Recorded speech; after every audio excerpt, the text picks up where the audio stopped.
TDP నేత నీలాయపాలెం విజయ్ కుమార్ మీడియాతో మాట్లాడుతున్నారు. ఇప్పుడు లైవ్ చూద్దాం. ఇప్పుడు మనం తల్లికి వందనం అంటూ ఇప్పుడు తల్లికి ఇస్తున్నాము.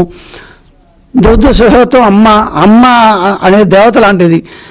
అమ్మే లేకపోతే వాళ్ళని మనం వదిలేస్తే ఎట్లా? సో ఈసారి నుంచి అనాథలైన వాళ్ళకు కూడా వాళ్ళ అకౌంట్లు ఓపెన్ చేసి వాళ్ళకి ఇవ్వాలి అని డెసిషన్ తీసుకున్నాం. సో ఏ అనాథ కూడా, తల్లి లేని అనాథ కూడా గవర్నమెంటే ఒక తల్లిలాగా ఉండాలి అని వాళ్ళకు కూడా ఇవ్వడం జరుగుతుంది.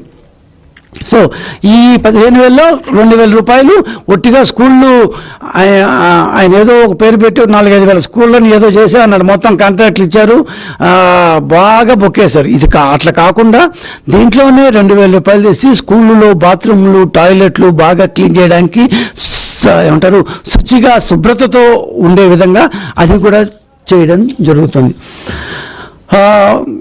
Then fees reimbursement. Okay, fees reimbursement. Jaganmohan Reddy garu ఒక్కసారి గుండె మీద, ఆయన ప్రతి నెల 1వ తేదీ 2వ తేదీలో ప్రెస్ మీట్ పెడతారు కదా, ఈసారి ఏమనుకోకుండా మేము తెలుగుదేశం పార్టీ నుంచి డిమాండ్ చేస్తున్నాం, జగన్మోహన్ రెడ్డి గారు ఫీజు రియంబర్స్మెంట్ గురించి మాట్లాడాలి. మేము ఇచ్చింది మాట్లాడండి, మీరు ఇచ్చింది కూడా మాట్లాడాలి. మీరు వెళ్తూ ఎంత బకాయి పెట్టేసిపోయారు, ఎంత బకాయిని ఫీజు రియంబర్స్మెంట్లో జగన్మోహన్ రెడ్డి గారు పెట్టేసిపోయారో ఆయన ఈసారి మాట్లాడాలి. దమ్ముంటే మాట్లాడాలి. డిమాండ్ చేస్తున్నాం. We are demanding from this ramparts of TDP office, from this table of TDP office, that mister Jaganmohan Reddy garu ఎంత బకాయిలు పెట్టేసిపోయారు అని, ఆయన 2024 దాకా ఎంత బకాయిలు పెట్టేసిపోయారో అని గుర్తుంటుంది కదా. జగన్మోహన్ రెడ్డి గారు, మీరు ప్రతి నెల మీ ఇంట్లో మీకు కావాల్సిన మంది విలేకరులను మాత్రమే పిలుచుకొని పెట్టుకుంటారు కదా, వాళ్ళ దగ్గర మీరు పోతూ ఎంత ఫీజు రియంబర్స్మెంట్ బకాయిలు ఉండిపోయాయి, మేమెంత కట్టాము వచ్చిన తర్వాత అనేది మీరు మాట్లాడాలి. ఎందుకంటే మేము తెగపొడి చేసాం, చింపేస్తాం, బటన్ నొక్కాం అంటారు కదా. ఎక్కడెక్కడ బటన్ నొక్కలేదు, ఎక్కడ బటన్ నొక్కినా కూడా ఎందుకు పోలేదు, ఎలక్షన్ ముందు ఎందుకు బటన్ నొక్కారు, అప్పటిదాకా సంవత్సరం పాటు ఎందుకు వాయిదా వేశారు, గాడిలు వేశారు, ఇవన్నీ వస్తాయి కదా. దమ్ముంటే ఫీజు రియంబర్స్మెంట్లో బకాయిల గురించి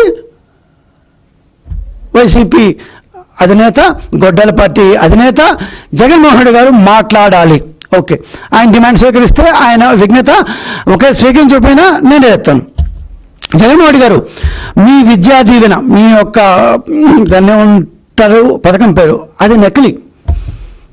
ఎందుకు నకిలీ అన్నా అంటే, వేలాది మంది విద్యార్థులు సర్టిఫికేట్లు కాలేజీలో బందీ అయిపోయినాయి. ఫీజు కట్టా కానీ ఆడి సర్టిఫికేట్లు ఇవ్వనంటాడు. ఫీజు నువ్వు కట్టకుండా నీ పాటు నువ్వు 11 సీట్లు తెచ్చుకొని చెక్కేసావు. మరి ఎవరు కట్టారు? నెక్స్ట్ వచ్చిన గవర్నమెంట్ కట్టింది. మరి నువ్వు ఎందుకు కట్టలేదు? ఫుల్ పేజ్ ఆడి మాత్రం ఎందుకు వేసుకున్నావు? 100 కోట్ల కొద్దీ ఫీజు రియంబర్స్మెంట్ బకాయి లెగసీ డెబిట్స్ మాకు వారసత్వంగా వచ్చిన జగన్మోహన్ గారు పోతూ మాకు దాదాపు 4,000 కోట్ల రూపాయల బకాయిలను వదిలేసి వెళ్ళారు, కేవలం ఫీజు రియంబర్స్మెంట్ మీదే. అదే కాకుండా కాస్మెటిక్ ఛార్జీలు ఇవన్నీ ఇంకొక 1,300 కోట్లు, మొత్తం 5,300 కోట్ల రూపాయలు విద్యార్థులకు సంబంధించి ఫీజు రియంబర్స్మెంటు, హాస్టల్ ఛార్జీలు ఇవన్నీ ఉన్నాయి కదా, దాన్ని బకాయిలు పెట్టి సంవత్సరం పాటు వాళ్ళ ఫీజు కట్టకుండా ఏ మొహం పెట్టుకొని ఎలక్షన్లకు వెళ్ళావు. అందుకే మీకు 11 సీట్లు వచ్చాయి. కాలేజీలకు ఇవ్వకుండా ఎగ్గొట్టింది మీ గవర్నమెంటే కదా. మీరు వదిలి వెళ్ళిపోయిన పాత బకాయిలతో పాటు ప్రస్తుత అవసరాలను కూడా కలిపి మేము మొత్తం చెల్లిస్తున్నాం. మా కూటమి ప్రభుత్వం వచ్చిన నాటి నుంచి మీ యొక్క బకాయిలను కట్టనే సరిపోతుంది. మా బతుకంతా పాత బకాయిలని కట్టుకుని రావాలి కదా. సరే, ఇంకా దీపం 1, దీపం 2. దీపం 1 చంద్రబాబు గారు మొట్టమొదటిసారి 1995లో వచ్చినప్పుడు గ్యాస్ బండ్ అంటే అదొక వింత. మనం పొయ్యిల్లో వంట చేసుకునే వాళ్ళం. డ్వాక్రా గ్రూపులకి అందరికీ గ్యాస్ బండ్ ఇచ్చిన ఘనత మాది. అప్పుడైతే దీపం 2లో సబ్సిడీ ఇస్తున్నాం. అప్పుడు ఎంత అయితే అంత కొనుక్కునేవాళ్ళు. అప్పుడు బండ రావడమే దాన్ని కాగనం. సో డ్వాక్రా వాళ్ళందరికీ ఇచ్చాం. ఇప్పుడు దాని మీద సబ్సిడీ ఇస్తున్నాం.